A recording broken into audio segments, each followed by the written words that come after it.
එතකොට පාසල් 1046 තුලදී ආසන්න වශයෙන් පාසල් 3000ක විතර පාසල් ආපන ශාලා හොඳ මට්ටමින් ක්‍රියාත්මක වෙනවා. නමුත් අපේ නිරීක්ෂණයේ තිබුණේ එහි අලෙවිකරණ ආහාර පිළිබඳ විසඳුම් ගැටලුවක් තිබුණා. සෞඛ්‍ය අමාත්‍යාංශයේ තිබ්බ නිර්දේශ මාර්ගෝපදේශ දෙක බැලුවාම ඒවා හරියට අනුගත වෙලා යන්නේ නැහැ. නමුත් පාසලේ ආපන ශාලාවේ පිරියත ගත්තාම හොඳ මට්ටමකින් තියෙනවා. නමුත් අලෙවිකරණ ආහාර පිළිබඳව දරුවන්ට ආහාර ගන්න තියෙන පරිසරය පිළිබඳව කිසියම් සෑහීමකට පත්වීමේ අපහසුතාවයක් තිබුණා. ඒ නිසා අපි අධ්‍යාපන අමාත්‍යාංශයේ සෞඛ්‍ය පෝෂණ ශාඛාවත් සෞඛ්‍ය අමාත්‍යාංශයේ ඊට අදාළ අංශත් එක්ක අපි දීර්ඝ වශයෙන් සාකච්ඡා කරලා තමයි මේ අවුරුද්දේ මේ චක්‍රලේඛය නිකුත් කරේ සකස් කරලා තියෙන මාර්ගෝපදේශන අනුව. මේ චක්‍රලේඛයට පෙර අධ්‍යාපන අමාත්‍යාංශයෙන් චක්‍රලේඛයක් නිකුත් කරලා තිබ්බා පාසල් ආපන ශාලා සම්බන්ධයෙන් 2015 වසරේදී.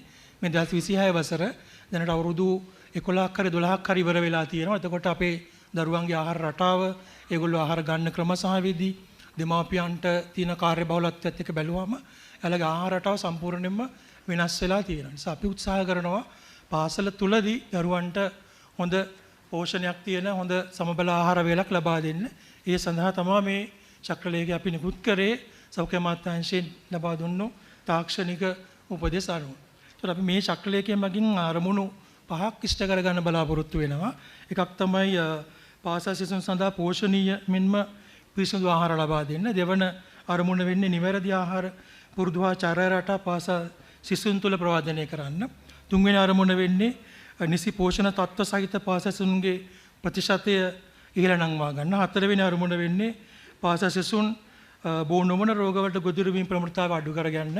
පස්වෙනි අරමුණ වෙන්නේ නිවැරදි ආහාර පුරුදු හා රටා පිළිබඳව පණිවිඩ පාසල් ප්‍රජාව තුළින් සමාජගත කිරීම.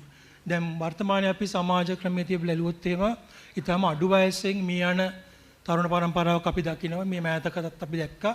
එතකොට ඇත්තටම අපි අධ්‍යාපන අමාත්‍යාංශයේ විදියට මේක සැලකිය යුතු කරුණක් විදියට දැකලා තමයි අපි මේ සත්කාරයට දායක වෙන්නේ. මොකද අපි දරුවන්ට රජයෙන් ගොඩක් වියදම් කරනවා අධ්‍යාපනය වෙනුවෙන්. නමුත් ඔවුන්ගේ ඵලදායීතාවයේ පාසල සමාජයට ගන්න ඉස්සෙල්ලා ඔවුන් ඉතා අඩු වයසකින් සමාජයෙන් හැර යනවා.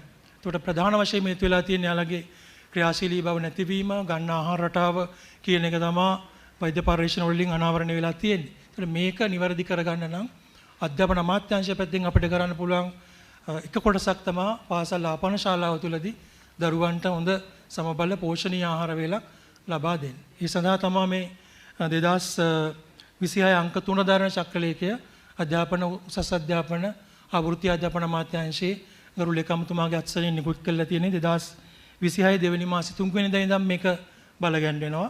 නමුත් මේ ජාතික මට්ටමේ සාකච්ඡාවකට ගෙනහල්ලා යන්න ඕන නිසා තමයි මේ මාස කිහිපය අරගත්තේ.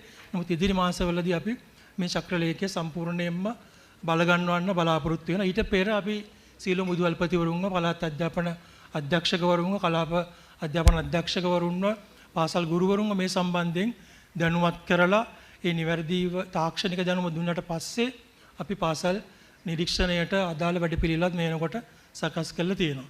මේ චක්‍රලේඛයේ යමුණු දෙකක් තියෙනවා. එකක් තියෙන්නේ පාසල තුල ප්‍රවර්ධනය කළ යුතු ආහාර ප්‍රමාණ වර්ග ටික මොනවද කියලා. ඒ සම්බන්ධයෙන් සියලුම තාක්ෂණික දායකත්වය දුන්නේ සෞඛ්‍ය අමාත්‍යාංශයේ පෝෂණාංශය සහ ඒ අදාළ විශේෂඥ වෛද්‍යවරුන්. ඒකම යමුණුම දෙකේ සඳහන් වෙනවා පාසල් පරිශ්‍රය හෝ ආපන ශාලාව තුල, පාසල් ආපන ශාලාව තුල අලෙවිය තහනම් කළ ආහාර. එතකොට ඒක තමයි අපි සොයා කරන්නේ ඊටම අවමට්ටමකට ගේන්න. එතකොට ඒ සඳහා සෑම පාසල් පරිපාලකයෙක්ම විදුහල්පතිවරයෙක්ම බැඳිලා ඉන්නවා මේක චක්‍රලේඛයක් නිසා.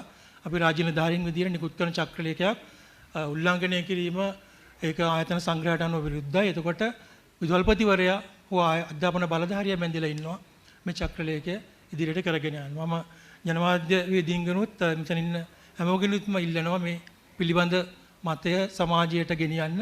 මොකද ඒක අපිට පුළුවන් අපේ දරුවන්ව මේ රෝග වලින් වළක්වලා දරුවන්ට හොඳ අනාගතයක් ඉදිරිපත් කරන්න.